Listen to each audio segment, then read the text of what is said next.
book in her hand, a spark in her eye. Mountains couldn't silence her, she reached for the sky. In the shadow of fear, she planted her dream, where the rivers of courage endlessly stream. They tried to break her, they couldn't see. Her voice was louder than the cruelty. I am Malala, I stand tall. You can't erase me, I've heard it all. Bullets may wound, but they can't kill the flame. I am Malala, remember my name.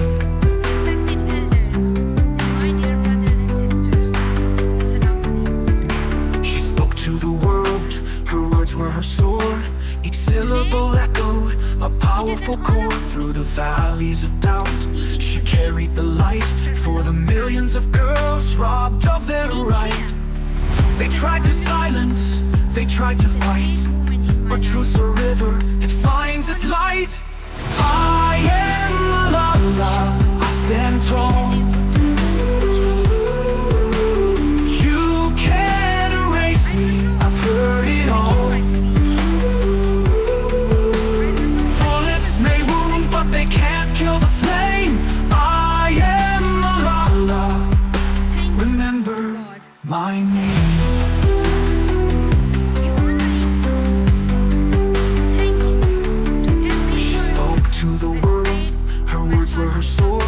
Each syllable echoed, a powerful chord. Through the valleys of doubt, she carried the light for the millions of girls robbed of their right. They tried to silence, they tried to fight, but truth's a river, it finds its light, its light. I am Malala, I stand tall. You can't erase me, I've heard it all. They can't kill the flame. I am Malala, remember my name.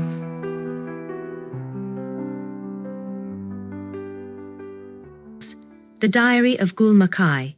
It was during one of those dark days that my father received a call from his friend Abdul Hai Kakar, a BBC radio correspondent based in Peshawar.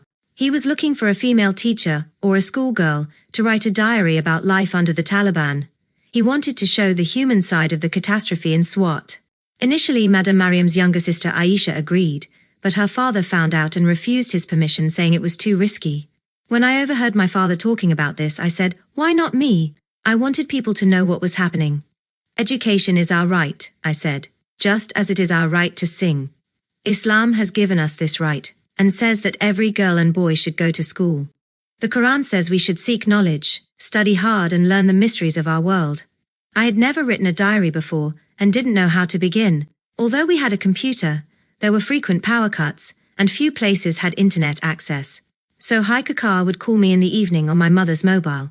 He used his wife's phone to protect us, as he said his own phone was bugged by the intelligence services. He would guide me, asking me questions about my day and asking me to tell him small anecdotes or talk about my dreams. We would speak for half an hour or 45 minutes in Urdu, even though we are both Pashtun. As the blog was to appear in Urdu, and he wanted the voice to be as authentic as possible, then he wrote up my words, and once a week they would appear on the BBC Urdu website. He told me about Anne Frank, a 13-year-old Jewish girl who hid from the Nazis with her family in Amsterdam during the war. He told me she kept a diary about their lives all cramped together, about how they spent their days, and about her own feelings. It was very sad, as in the end, the family was betrayed and arrested, and Anne died in a concentration camp when she was only 15. Later, her diary was published and is a very powerful record. Pseudonym Gul Makai, which means cornflower and is the name of the heroine in a Pashtun folk story. It's a kind of Romeo and Juliet story in which Gul Makai and Musa Khan meet at school and fall in love, but they are from different tribes, so their love causes a war.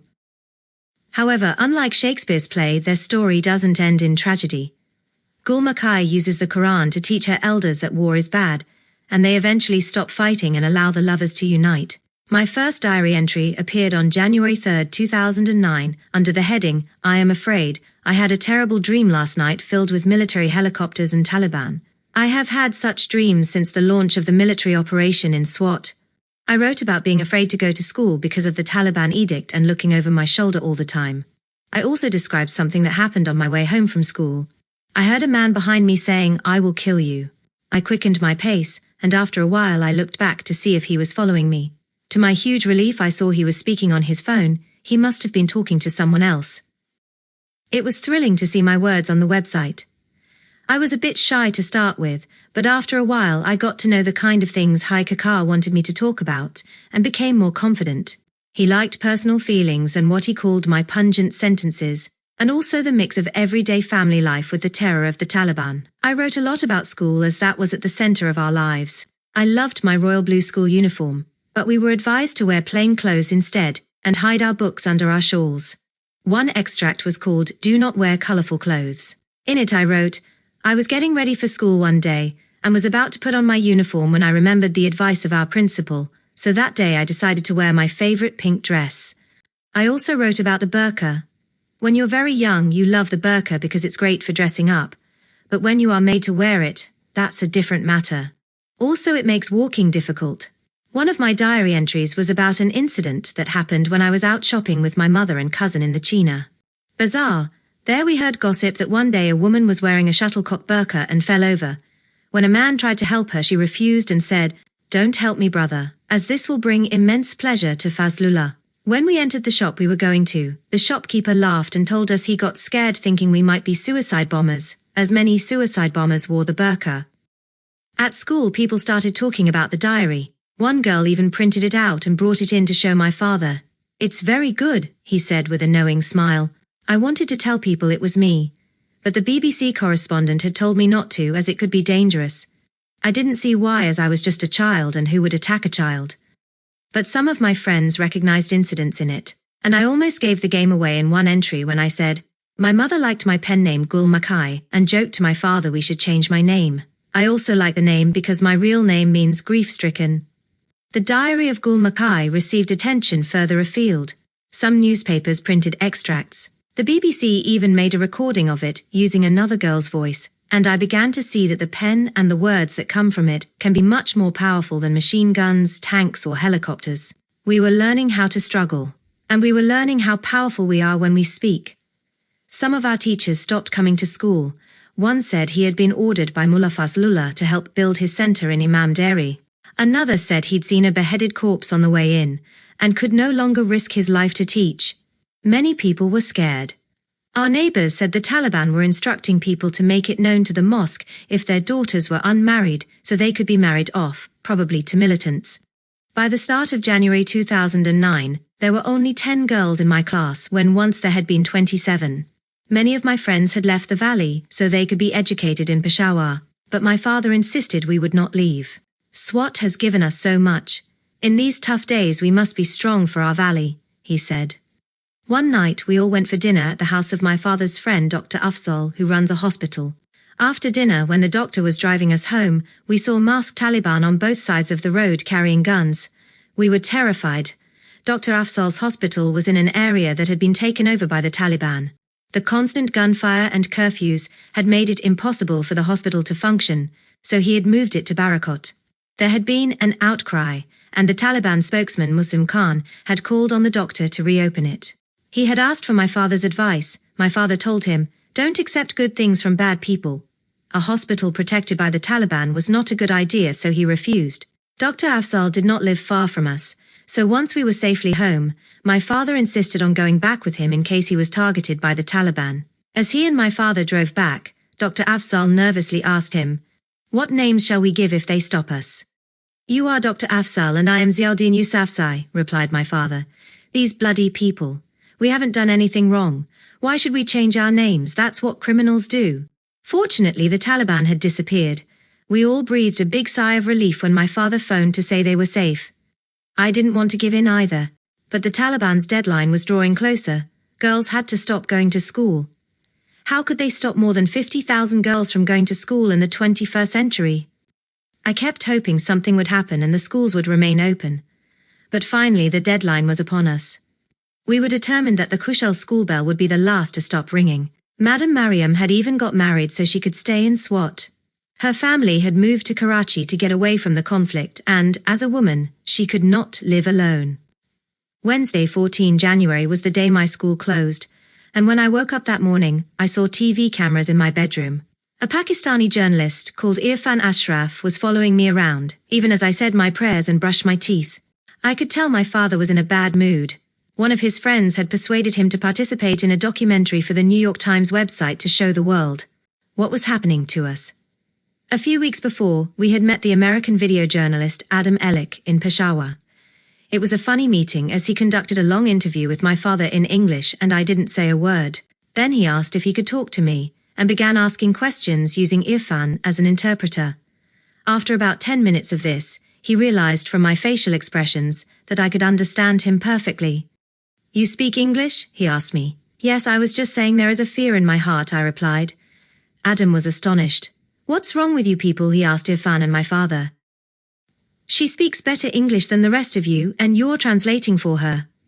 We all laughed. The original idea for the documentary had been to follow my father on the last day of school. But at the end of the meeting, Irfan asked me, "What would you do if there comes a day when you can't go back to your valley and school?" I said this wouldn't happen. Then he insisted, and I started to weep. I think it was then that Adam decided he should focus on me. Adam could not come to Swat, because it was too dangerous for foreigners. When Irfan and a cameraman arrived in Mingora, our uncle who was staying with us said over and over that it was too risky to have cameras in our house. My father also kept telling them to hide the cameras. But they had come a long way, and it's hard for us as Pashtuns to refuse hospitality. Besides, my father knew this could be our megaphone to the outside world. His friend had told him it would make far more impact than him roaming from pillar to post. I had done a lot of television interviews, and enjoyed speaking into the microphone so much that my friends would tease me. But I had never done anything like this. "Be natural," Irfan told me. That wasn't easy with a camera trained on me everywhere I went, even as I brushed my teeth. I showed them the uniform I couldn't wear and told them I was scared that if the Taliban caught me going to school, they would throw acid in my face, as they had done to girls in Afghanistan. We had a special assembly that final morning, but it was hard to hear with the noise of helicopters overhead. Some of us spoke out against what was happening in our valley. The bell rang for the very last time, and then Madame Mariam announced it was the winter holidays. But unlike in other years, no date was announced for the start of next term. Even so, some teachers still gave us homework. In the yard, I hugged all my friends. I looked at the honors board and wondered if my name would ever appear on it again. Exams were due in March, but how could they take place? Coming first didn't matter if you couldn't study at all. When someone takes away your pens, you realize quite how important education is. Before I closed the school door, I looked back as if it were the last time I would ever be at school. That's the closing shot in one part of the documentary. In reality, I went back inside. My friends and I didn't want that day to end, so we decided to stay on for a while longer. We went to the primary school where there was more space to run around and played cops and robbers. Then we played Mango Mango, where you make a circle and sing. Then when the song stops, everyone has to freeze. Anyone who moves or laughs is out. We came home from school late that day. Usually we leave at 1 p.m., but that day we stayed till 3. Before we left, Moniba and I had an argument over something so silly I can't remember what it was. Our friends couldn't believe it. "You two always argue when there's an important occasion," they said. It wasn't a good way to leave things. I told the documentary makers, they cannot stop me. I will get my education if it's at home, school, or somewhere else. This is our request to the world. To save our schools, save our Pakistan, save our Swat. When I got home, I cried and cried.